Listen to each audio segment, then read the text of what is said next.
Andhra Pradesh deputy CM Pawan Kalyan కి ఏమైంది? ఎంతో ఆత్మవిశ్వాసంతో ప్రత్యర్థి రాజకీయ పక్షాల మీద విమర్శల వర్షం కురిపించే పవన్ ఎందుకు బెలతనంగా మాట్లాడుతున్నారు? ఒకవేళ ఎన్డీఏ ప్రభుత్వానికి బదులుగా వైఎస్ఆర్ కాంగ్రెస్ పార్టీ ప్రభుత్వాన్ని ఏర్పాటు చేస్తే అంటూ ఆయన చేసిన వ్యాఖ్యల వెనక ఉన్న అసలు వాస్తవాలు ఏంటి? వ్యాఖ్యలని ఒక్కసారిగా ముఖ్యమంత్రి చంద్రబాబు నాయుడు ఎందుకంత సీరియస్ గా తీసుకున్నారు? తాజా కేబినెట్ సమావేశంలో పవన్ కళ్యాణ్ మీద వస్తున్న విమర్శల నేపథ్యంలో దాన్ని ఎదుర్కోవడంలో జనసేనతో పాటు తెలుగుదేశం పార్టీ మంత్రులు కూడా ముందంజలో ఉండాలంటూ హుటాహుటిన ఎందుకు దిశానిర్దేశం చేశారు? దీని వెనక అసలు ఏం జరుగుతోంది? దీనికి సంబంధించిన మరింత వివరాలను ఈ స్టోరీలో చూద్దాం.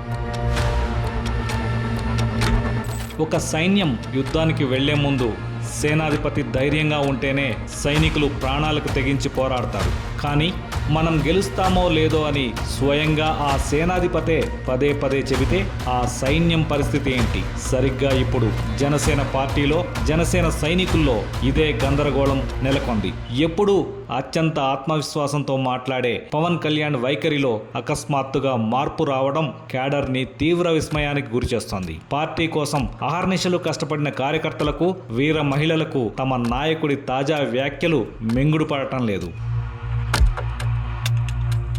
అయితే పవన్ కళ్యాణ్ ఊరికే ఇలా మాట్లాడటం లేదని రాష్ట్ర పరిస్థితులపై ఇంటెలిజెన్స్, పార్టీ అంతర్గత సర్వేల ద్వారా అందుతున్న క్షేత్రస్థాయి నివేదికలే కారణమని తెలుస్తోంది. తన ఓటు బ్యాంకు క్రమంగా తగ్గుతోందన్న వాస్తవం ఆయనను డిఫెన్స్ లోకి నెట్టింది. అయితే ఇక్కడే అసలు సమస్య మొదలైంది. ప్రభుత్వంలో ఉంటూ అత్యంత గుట్టుగా ఉంచాల్సిన వ్యూహాలను, తన వ్యక్తిగత భయాలను, అభద్రతా భావాన్ని పవన్ కళ్యాణ్ బహిరంగ వేదికలపై మైకు పట్టుకొని మాట్లాడటం ఇప్పుడు ముఖ్యమంత్రి చంద్రబాబును తీవ్రంగా కలవరపెడుతోంది. మిత్రపక్ష నేత ఇలా ఓపెన్ అయిపోవడం రాజకీయంగా ఏమాత్రం మంచిది కాదన్న ఆందోళన ప్రభుత్వ పెద్దల్లో మొదలైంది.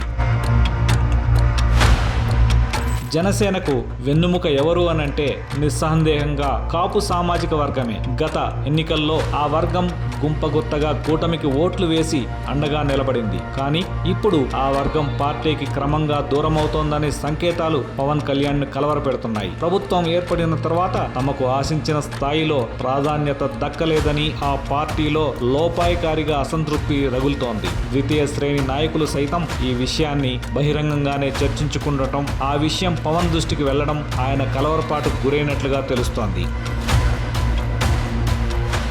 రాజకీయాల్లో ఎవరైనా దూరమవుతున్నారని తెలిస్తే ఏ నాయకుడైనా వారిని బుజ్జగించి ఓటు బ్యాంకుని కాపాడుకుంటారు. కానీ పవన్ కళ్యాణ్ రూటే సెపరేటు. సర్దుబాటు చేసుకోవాల్సింది పోయి తాను కేవలం కాపులకు మాత్రమే నాయకుణ్ణి కాదని, అన్ని వర్గాల ఆశీస్సులు తనకు ఉన్నాయంటూ కుండబద్దలు కొట్టారు. దీనికి తోడు నా సిద్ధాంతాలు నచ్చిన వారు వస్తారు, నచ్చని వారు వెళ్తారు అనే ఒక కఠినమైన అసంతృప్తితో కూడిన వైఖరిని ప్రదర్శిస్తున్నారు. బుజ్జగింపుల రాజకీయాలకు దూరంగా ఉండే ఈ మొండి వైఖరి క్షేత్రస్థాయిలో పార్టీని నిలువునా చీలుస్తోందన్న వాస్తవాన్ని ఆయన విస్మరిస్తున్నారు.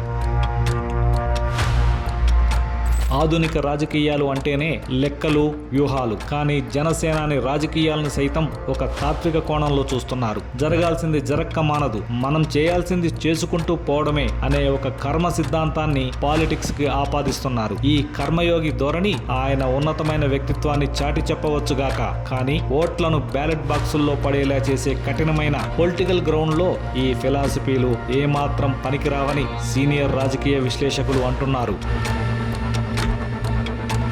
పవన్ కళ్యాణ్ తన అభద్రతా భావాన్ని, భయాలను పదే పదే ఇలా బహిరంగంగా చెప్పడం కూటమికి తీవ్ర డ్యామేజ్ గా మారింది. ప్రతిపక్షాలు దీన్ని అస్త్రంగా మలుచుకొని కూటమిలో అప్పుడే బీటలు వారాయంటూ ప్రచారం మొదలుపెట్టాయి. పవన్ వ్యాఖ్యలు కూటమి ఇమేజ్ పై తీవ్ర ప్రభావాన్ని చూపిస్తాయని గ్రహించిన ముఖ్యమంత్రి చంద్రబాబు నాయుడు వెంటనే అలర్ట్ అయ్యారు. పరిస్థితి చెయ్యి దాటక ముందే స్వయంగా ఆయనే డ్యామేజ్ కంట్రోల్ కి దిగారు.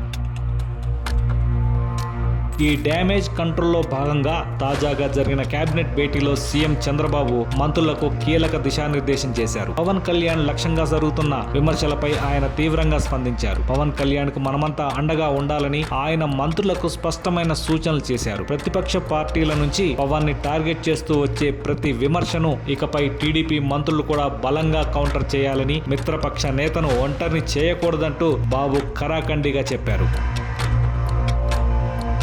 కేవలం మంత్రులకే కాదు, రాష్ట్ర వ్యాప్తంగా ఉన్న టీడీపీ శ్రేణులు కూడా పవన్ కి అండగా నిలబడాలని చంద్రబాబు ఆదేశాలు జారీ చేశారు. పవన్ ని టార్గెట్ చేసే ప్రతి ఒక్కరికి టీడీపీ కూడా ధీటుగా బదులివ్వాలని చెప్పారు. మిత్రపక్షం అధినేత నైతికంగా దెబ్బతినకుండా ఉండేందుకు చంద్రబాబు తీసుకున్న అతిపెద్ద వ్యూహాత్మక అడుగు ఇది. పవన్ కళ్యాణ్ కు ఉన్న ఆవేదనను తగ్గించి కూటమి ఐక్యత చెక్కు చెదరలేదని ప్రజల్లోకి బలమైన సంకేతం పంపడమే బాబు లక్ష్యంగా కనిపిస్తోంది.